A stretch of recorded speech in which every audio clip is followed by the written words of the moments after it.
लापता लोगों की सच्ची कहानियों को सुनने के लिए राज़वाला चैनल को सब्सक्राइब करें।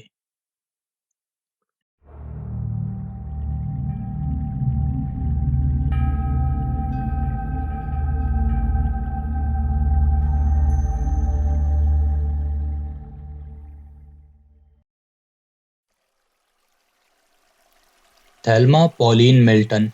तारीख 25 सितंबर 1981। जगह great Smoky Mountains National Park. उम्र 58 साल। थेल्मा और रॉबर्ट मेल्टन शादी करके जैक्सनविल फ्लोरिडा में रह रहे थे। 1958 से हर साल वो गर्मियों में स्वेन काउंटी नॉर्थ कैरोलिना में कैंपिंग किया करते थे। इस एरिया में और भी कई सारे बूढ़े कपल्स कैंपिंग किया करते थे। ये लोग कई बार एक साथ मिलकर खाना बनाना, ताश खेलना और ऐसी ही सोशल एक्टिविटीज में एक साथ कैंपिंग किया करते थे। डीप क्रीक का ये कैंप ग्राउंड आउटडोर्स के मतवालों को अपनी तरफ खींच लेता है। पॉलिन मेल्टन और उनके दोस्त यहाँ रेगुलरली इन पगडंडियों पर घूमा करते थे और इस इलाके से अच्छी तरह वाकिफ भी थे। 25 सितंबर का वो दिन भी किसी आम से कैंपिंग डे की तरह शुरू हुआ। करीब 10:45 पर पॉलिन और जैक कैनन कैंप पर आए और उन्होंने उनके हाउसिंग एरिया को ठीक किया। 11:15 पर पॉलिन ने कैनन को एप्पल्स काटकर सुखाने को दिए और दोपहर में पॉलिन मिल्टन लंच करने के बाद अपने ट्रेलर में सोने चली गई। करीब 3:15 पॉलिन मिल्टन, रूला गजर और कैनन ने अपने ट्रेलर से निकलकर डीप क्रीक की पगडंडी पर हाइकिंग शुरू की। डीप क्रीक से जाने वाला ये रास्ता काफ़ी स्मूथ था और ग्रावेल से बना हुआ था। आगे जाकर एक गेट आता था जहाँ से आगे गाड़ियों की जाने की मनाही थी, क्योंकि उसके आगे ये रोड एक पूरी तरह छोटी पगडंडी में बदल जाता था जहाँ से आगे गाड़ियों को ले जाया नहीं जा सकता था। ये रास्ता इतना संकरा था कि एक समय पर बस एक आदमी ही चल सकता था। वो महिलाएं मज़े से हाइकिंग करने लगी। वो बातें करती हुई निसर्ग की सुंदरता को निहार रही थी, जिसकी great Smoky Mountains National Park में कोई कमी नहीं है। जब उन्होंने अपनी हाइकिंग की शुरुआत की तब उन्हें कुछ घुड़सवार नदी के किनारे चलते हुए दिखाई दिए थे। जैसे ही ये ग्रुप जेनकिंस प्लेस पर पहुंचा, पॉलिन मिल्टन ने कहा कि वो प्यासी तो है, लेकिन वो पगडंडी को छोड़कर नदी पर पानी पीने नहीं जाना चाहती। दूसरी महिलाओं ने उसे कहा कि अगर वो वापस नदी की तरफ जाना चाहे तो वो वापस जा सकते हैं, लेकिन उसने मना कर दिया। ये ग्रुप जब और आगे बढ़ा तो पॉलिन ने तेजी से चलना शुरू कर दिया और वो सबसे आगे निकल गई। उसकी रफ्तार को देखते हुए कैनन ने उससे कहा, मैं तुम्हारे से रेसिंग नहीं करना चाहती पॉली। जिस पर मिस मिल्टन मुड़ी और हंसने लगी, लेकिन उसने अपनी रफ्तार तेज ही रखी थी। ये सब लोग वापस अपने ट्रेलर्स की तरफ आ रहे थे। पॉली बाकी लोगों से 75 यार्ड आगे चल रही थी। हैमर ब्रांच से वो लोग 2 मील की दूरी पर थे जब उन्होंने आखिरी बार पॉली मिल्टन को देखा। उसके बाद वो किसी को नज़र नहीं आई। 2 महिलाएं जो वापस अपने ट्रेलर पर आ गईं, उन्होंने रॉबर्ट मिल्टन को बताया कि उन्होंने पॉली को वापसी पर नहीं देखा है। रॉबर्ट ने यह बताया कि वो वापस ट्रेलर पर भी नहीं आई है। इसके बाद उन लोगों ने पॉली को ऐसी जगहों पर तलाश करना शुरू किया जहां वो जा सकती थी। काफ़ी टाइम तक कैंप ग्राउंड पर और पगडंडियों पर खोजबीन के बाद ये ग्रुप नीचे रेंजर स्टेशन पर शाम 6 बजे पहुंचा और उन्होंने पॉली को लापता रिपोर्ट किया। नेशनल पार्क सर्विसेज यानी एनपीएस ने 15 आदमियों को पहले दिन पॉलिन मिल्टन की खोज पर लगाया। अगले दिन 5 दिनों में खोजी कुत्तों की टीम्स और अलग अलग एजेंसीज ने पॉली की तलाश शुरू की। इन एजेंसीज में एफबीआई भी शामिल थी, लेकिन उन्हें कुछ भी नहीं मिला। डेनिस बार्नेट, जो एनपीएस के सुपरवाइजर थे और जो इस केस पर इंचार्ज थे, उन्होंने 2 अक्टूबर को एक बयान दिया, अगर वो पार्क में होती तो कुत्तों ने अभी तक उसे ढूंढ लिया होता। मेरे ख्याल से ये काफ़ी बोल्ड स्टेटमेंट है, खासकर जब कि कई बार कुत्ते great Smoky Mountains National Park में लोगों को ढूंढ नहीं पाए हैं। हो सकता है वो लोग जहां खोज कर रहे थे पॉली वहां गई ही ना हो, लेकिन ये कह देना कि पॉली पार्क में ही नहीं है, मैं समझता हूँ कि ये काफ़ी जल्दबाजी थी। शायद मिस्टर बार्नेट को डेनिस मार्टिन का केस पढ़ लेना चाहिए था। जिसमें कुत्ते इस केस से 12 साल पहले डेनिस मार्टिन को ढूंढने में नाकाम रहे थे। बल्कि इस पार्क में गायब हुए ज्यादातर लोगों को कुत्ते ढूंढ नहीं पाए हैं। Case summary. ये एक और ऐसा केस है जहां कोई शख्स एक पूरे ग्रुप के सामने एक ही पल में गायब हो जाता है और इस great Smoky Mountains National Park में दोबारा कभी नहीं मिलता। न कभी पॉलिन मिली और ना ही उसकी चीजें जैसे शूज, स्कार्फ, ज्वेलरी कुछ भी नहीं मिला। जिस जगह से पॉलिन गायब हुई थी वो इलाका नॉर्थ कैरोलिना राज्य में पड़ता है और इसके वेस्ट में एक रेड इंडियन लोगों का गांव भी है और ये इलाका 2200 फीट की ऊंचाई पर है। रॉबर्ट मिल्टन को दिल की बीमारी थी और जब उन्हें लगा कि पॉली जल्द ही नहीं मिलने वाली तो उन्हें अस्पताल में भर्ती करना पड़ा। Abraham Lincoln Ramsay. तारीख 11 मार्च 1919। जगह डन क्रीक, टेनेसी। उम्र 3 साल। इस केस के बारे में रिसर्च करते हुए मैंने कई सारी किताबें और आर्टिकल्स पढ़े और सभी में ज़्यादातर बातें एक जैसी ही है, लेकिन कहीं कहीं ये अलग अलग बातें भी लिखते हैं। कहानी कुछ ऐसी है कि अब्राहम रैमजे एक 3 साल का छोटा हेल्थी बच्चा था जो अपने परिवार के साथ ग्रेट स्मोकी माउंटेन्स के इलाके में कॉस्बी सेक्शन में रहता था। ये फैमिली सेवियर और कोके काउंटीज के बॉर्डर पर रहती थी, जहां 41 साल के जॉन रैमजे ने एक छोटा 10 एकड़ का खेत किया हुआ था और जहां मुश्किल से ही सब्जियां उगती थी। इस घर में 7 बच्चे थे और इनमें सबसे बड़ा बच्चा उस टाइम शायद 14 या 15 साल का रहा होगा। 11 मार्च की सुबह जॉन रैमजे घर से निकलकर अपने काम पर जाता है। दरअसल वो मूनशाइनर था, मतलब वो शराब को निकाला करता था, क्योंकि उस जमाने में शराब पर अमेरिका में पाबंदी लगी हुई थी। जॉन के बड़े बच्चे जो स्कूल में जाया करते थे वो स्कूल के लिए निकल गए। इस फैमिली में एक बड़ा सा रेबॉन्ड हाउंड प्रजाति का कुत्ता भी था जिसका नाम मॉटली था। वो घर पर रहकर घर की सुरक्षा किया करता था। 11 मार्च की सुबह को मॉटली अचानक पोर्च से निकलकर जंगलों में निकल गया। मॉटली जैसे ही दौड़ा कई सारे कुत्ते पहाड़ी पर से उस पर भौंकने लगे थे। करीब 3 बजे अब्राहम ने अपनी कोट पहनी और मॉटली को ढूंढने के लिए डन क्रीक के निचले हिस्से की तरफ दौड़ने लगा। सुबह का गया हुआ मॉटली अब तक वापस नहीं आया था। अब्राहम की माँ अब उसे वापस बुलाने लगी, लेकिन उसने कोई जवाब नहीं दिया। तब उसने जाकर पोर्च और घर के अंदर उसकी तलाश की। वो घर के नीचे जब देखने लगी तो उन्हें अब्राहम तो नहीं मिला, लेकिन उन्हें कुत्ता एक जगह पर दुबका हुआ मिला। वो हिल भी नहीं रहा था। उसे देखकर ऐसे लग रहा था कि वो किसी तरह की लड़ाई करके आया है। अब्राहम के गायब होने के 1 घंटे बाद उसके भाई बहन स्कूल से वापस आ गए और उन्हें अब्राहम को ढूंढने के लिए भेज दिया गया। अगले 4 दिनों तक रैमजे के खेत का हर एक हिस्सा इंच से इंच तक पड़ोसियों और दोस्तों के साथ छान मारा गया। इस सारी खोजबीन के बाद सिर्फ एक पैर का निशान मिला जो उसके घर से काफी दूर था, लेकिन ये पक्के तौर पर नहीं कहा जा सकता कि ये अब्राहम का था या नहीं। 1919 ऐसा समय था जब कोई formal search and rescue teams नहीं हुआ करती थी। ऑफिशियली ऐसे मामलों में ज़्यादातर मदद नहीं मिला करती थी और ऊपर से जॉन रैमजी को ये डर भी था कि अगर वो लॉ इन्फोर्समेंट के पास गया तो वो लोग उसके अवैध शराब के धंधे के बारे में पता लगा लेंगे। हालांकि जॉन अपने बेटे को हर हाल में ढूंढना चाहता था और वो हर एक से अपने बेटे के बारे में बातें भी किया करता था, लेकिन उसके और भी दूसरे बच्चे थे जिसका उसे पेट भरना था। ये बात ऑब्वियस है कि अब्राहम के दुख ने उसे जिंदगी भर सताया था। अब्राहम के बारे में कई सारी कहानियां और थ्योरीज है, लेकिन इनमें से कोई भी सॉलिड नहीं है और ना ही किसी थ्योरी का कोई सबूत मिलता है कि एक्चुअली में अब्राहम के साथ उस दिन हुआ क्या था। Case summary. इस केस का एक पहलू मुझे काफ़ी अजीब लगा है और जिस पर शायद उस टाइम ध्यान नहीं दिया गया था, वो ये है कि फैमिली के पालतू कुत्ते मॉटली का बिहेवियर वो काफ़ी अजीब था। मॉटली एक बड़ा सा कुत्ता था और उस साइज़ के कुत्तों से भालू भी डरा करते हैं और ऐसे कुत्ते किसी से नहीं डरते। उस रोज़ तो सिर्फ कुछ कुत्तों की आवाज़ सुनी गई थी, तो ये कैसे मुमकिन है कि वो कुत्ता दूसरे कुत्तों के झुंड से इतना डर गया हो कि उसे घर के नीचे छुपना पड़ा। वो जो भी चीज़ थी जिसने मॉटली को छुपने पर मजबूर कर दिया, मेरा मानना है वही चीज अब्राहम की गुमशुदगी की भी जिम्मेदार है।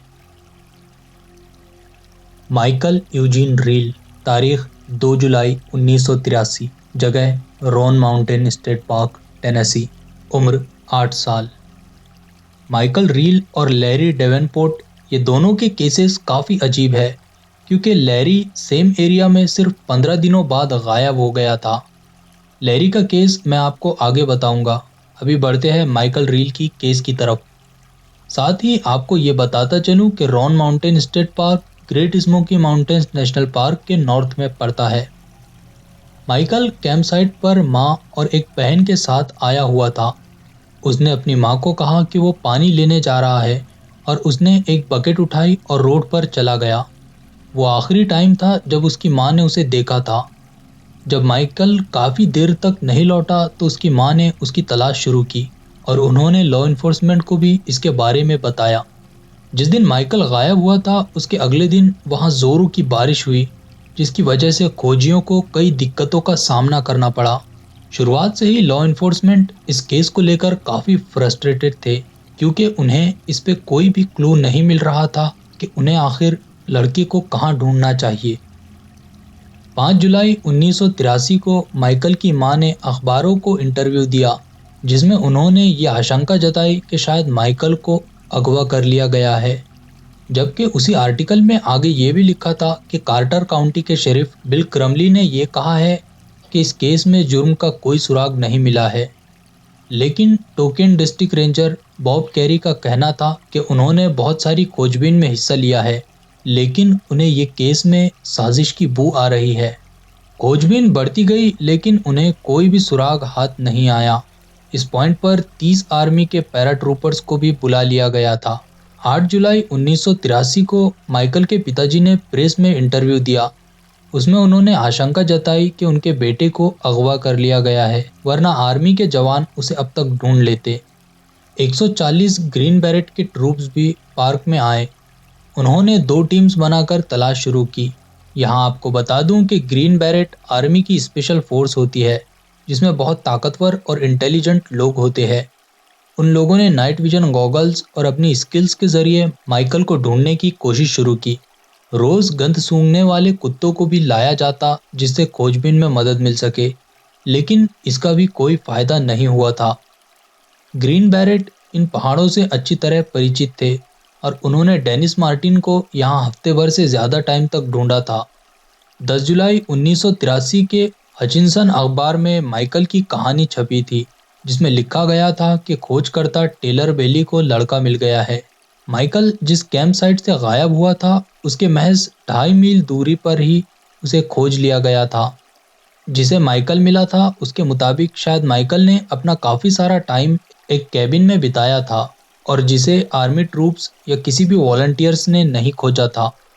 लेकिन पार्क सुपरिंटेंडेंट के मुताबिक हर एक कैबिन को अच्छी तरह से खोजा गया था और ऐसे मुमकिन ही नहीं था कि वो वहाँ होता और किसी खोजकर्ता को दिखाई नहीं देता।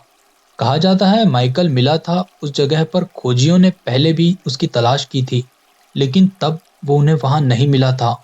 अखबारों के मुताबिक माइकल ने यह भी बताया था कि उसने इतना टाइम अपने दादाजी के साथ टेलीविज़न देखते हुए बिताया था।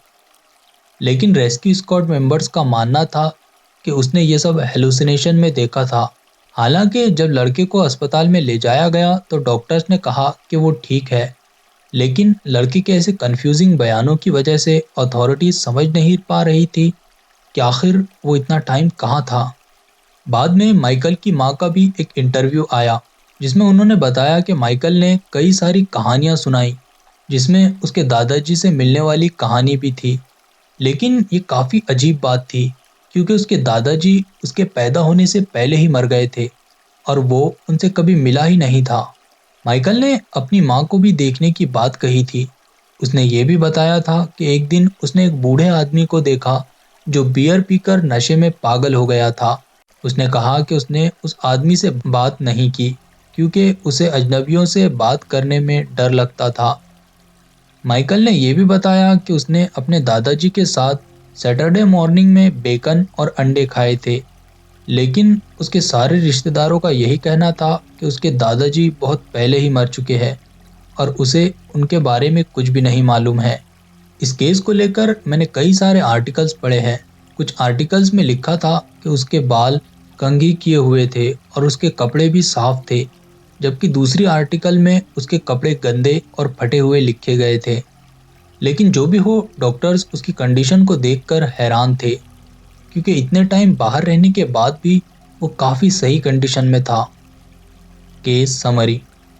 पेरेंट्स अपने बच्चों के बिहेवियर के बारे में अच्छे से जानते हैं, और जब माइकल के पेरेंट्स ने उसके अगवा कर लिए जाने की बात कही थी, इस बात को लॉ एनफोर्समेंट ने सीरियसली लेना चाहिए था, खासकर तब जब एक फॉरेस्ट रेंजर को भी इसमें साजिश की गंध आ रही थी।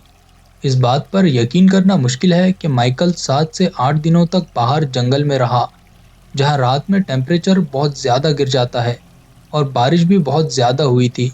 इन सब के बावजूद वो काफ़ी सही हालत में था। कुछ डॉक्टर्स और खोजियों का मानना है कि माइकल हेलुसिनेट कर रहा था। आखिर कोई भी हेल्थी बच्चा हेलुसिनेट क्यों करेगा, खासकर तब जब उसने उन परिवार वालों को देखा हो जिनसे वो कभी मिला ही नहीं था। पहले तो उसे जंगली फल और बेरीज खाने की बात कही थी। बाद में उसने ये भी बताया कि उसने एक पूरा ब्रेकफास्ट किया था। मुझे ये बात काफ़ी अजीब लगती है कि स्पेशल फोर्सेस के ट्रूप्स लड़के को रोन माउंटेन में हफ्ते भर ढूंढ नहीं पाए थे, और आखिर जब वो मिला तो ऐसी जगह पर जहां पहले से ही उसे तलाश किया जा चुका था। मेरा मानना है कि ये माइकल की फैमिली की खुशकिस्मती थी जो उन लोगों को माइकल वापस जिंदा मिल गया। Larry Davenport. तारीख 17 जुलाई 1983। जगह Roan Mountain State Park, North Carolina. उम्र 20 साल। लैरी अपने दोस्तों के साथ रोन माउंटेन्स स्टेट पार्क के नॉर्थ कैरोलिना वाले हिस्से की तरफ कैंपिंग कर रहा था।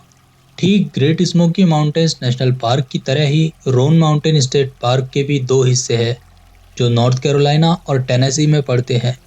रोन माउंटेन के केसेस इस हिस्से में इसलिए लिए गए हैं क्योंकि ये great Smoky Mountains National park से काफ़ी नज़दीक ही पड़ता है और दोनों एक ही पहाड़ी श्रृंखला का हिस्सा है।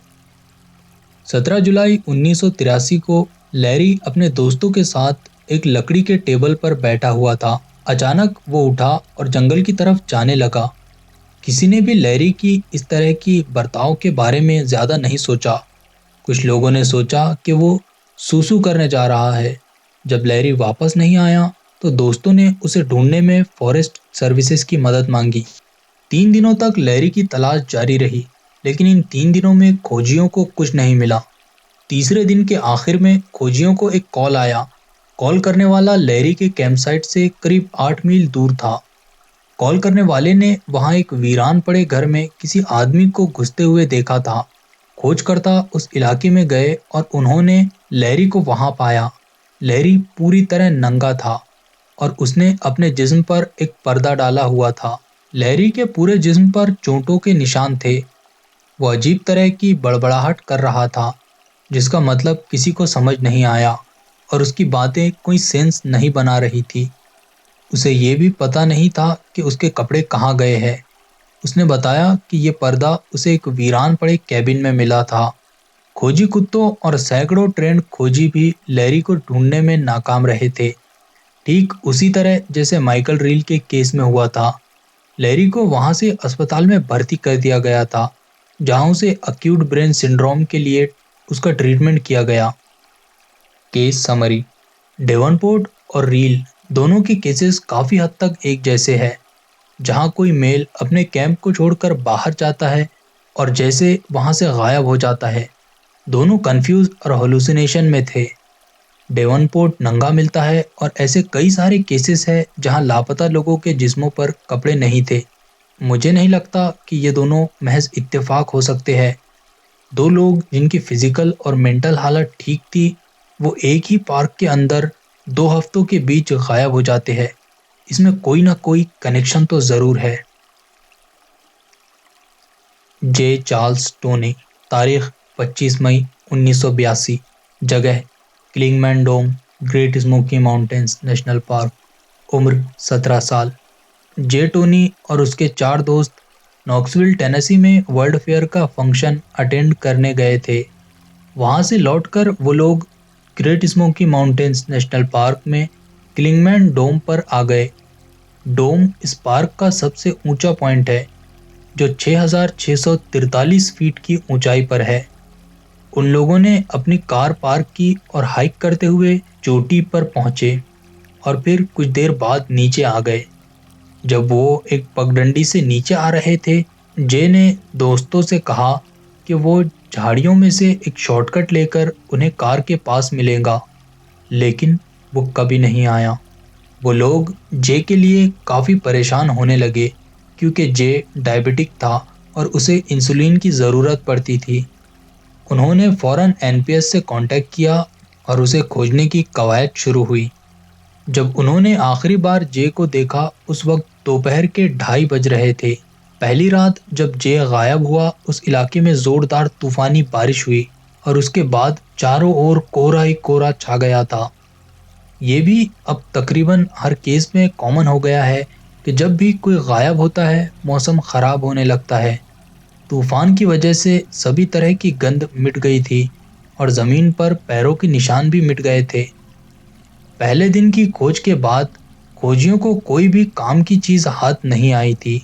दूसरे दिन 6 खोजी कुत्तों की टीम्स को उस एरिया के अलग अलग हिस्सों में खोज पर लगाया गया। करीब 2:30 बजे एक ऐसी ही खोजी टीम जे को आखिरी बार देखे जाने वाली जगह से 8 मील दूर खोज कर रही थी कि तभी उन्हें एक नदी के किनारे जमीन पर एक बॉडी पड़ी हुई मिली। खोजबीन करने वाले जब वहां पहुंचे तो उन्हें जे टोनी बेहोश मिला। खोजकर्ताओं का कहना है जे के चेहरे का रंग उड़ गया था और वो हिला हुआ दिखाई दे रहा था, और उसने कहा, मैं स्मोकी से बाहर जाना चाहता हूँ। जे टोनी जब मिला, उसने सिर्फ एक शू और टैंक टॉप पहना हुआ था। वो बार बार बेहोश हो रहा था। उसे हेलीकॉप्टर के जरिए university of Tennessee hospital Knoxville में ले जाया गया, जो वहां से 35 मील की दूरी पर थी। जे को इंटेंसिव केयर में भर्ती किया गया और जिसकी वजह से उसकी जान बच गई। Case summary. जे टोनी के केस में एक सवाल जो सामने आता है वो ये है कि आखिर उसके कपड़ों का क्या हुआ। किसी भी आर्टिकल में इस बात के संकेत नहीं मिले हैं कि उसके कपड़े कभी मिले हो, लेकिन आर्टिकल्स ने इस बात पर जोर दिया था कि जब वो गायब हुआ, उसके बाद 2 तूफान उस इलाके में आए थे और कोहरा छाया हुआ था। जे जहां से गायब हुआ था, उसके 8 मील दूर मिला था। एक दिन में इतनी दूरी तय कर लेना काफी हैरान करने वाली बात है। जे का नदी के किनारे पर मिलना और उसके कपड़ों का गायब होना, ये सारी बातें कई बार Great Smoky Mountains National Park में हो चुकी है। Chapter conclusion. मैंने आपको Great Smoky Mountains National Park की जितनी भी केसेस सुनाई हैं, उनमें अगर आप गौर से देखो तो ज़्यादातर लोग दोपहर 3 से 5 बजे के बीच गायब हुए हैं। एक और अजीब फैक्ट ये है कि तीनों महिलाएं जो इस पार्क में गायब हुई, वो सब फ्राइडे के दिन ही गायब हुई थी। तकरीबन हर केस में बारिश ने खोजियों को परेशानी में डाला था। हालांकि मैं सभी एनपीएस रेंजर्स और लॉ इन्फोर्समेंट ऑफिसर्स की रिस्पेक्ट करता हूँ, जिन्होंने यहाँ खोजबीन की भरपूर कोशिश की। लेकिन कई बार ऐसा हुआ है कि कुछ केसेस में ऐसे लगता है कि उनके द्वारा अनदेखी की गई हो या कभी-कभी तथ्यों को छुपाया गया हो। मेरी संवेदनाएं हैं उन सभी परिवार वालों से जिन्हें अपने दोस्त रिश्तेदार इन पहाड़ों से कभी वापस नहीं मिले। आखिर वो लोग कहाँ गए? इतने सारी खोजबीन के बाद भी वो क्यों नहीं मिले? Great Smoky Mountains National Park सच में खूबसूरत पार्क है, लेकिन अगर आपने गलती की तो ये आपको गायब भी कर सकता है। तो आप अगर कभी इस पार्क में जाओ तो हमेशा सतर्क रहो और पगडंडियों को छोड़कर जंगल में जाने की गलती कभी भी मत करना। इसी के साथ great Smoky Mountains National park का चैप्टर यहाँ ख़त्म होता है। आगे मैं आपको अमेरिका के दूसरे राज्यों से गायब हुए लोगों की कहानियाँ सुनाऊंगा। अगर आपने इस वीडियो को लाइक नहीं किया है तो अभी लाइक करें और अपनी राय कमेंट्स में देते रहें। हो सके तो इस वीडियो को अपने दोस्तों में शेयर करें। मैं आपको मिलता हूँ किसी रहस्यमय वीडियो के साथ। तब तक के लिए गुड बाय।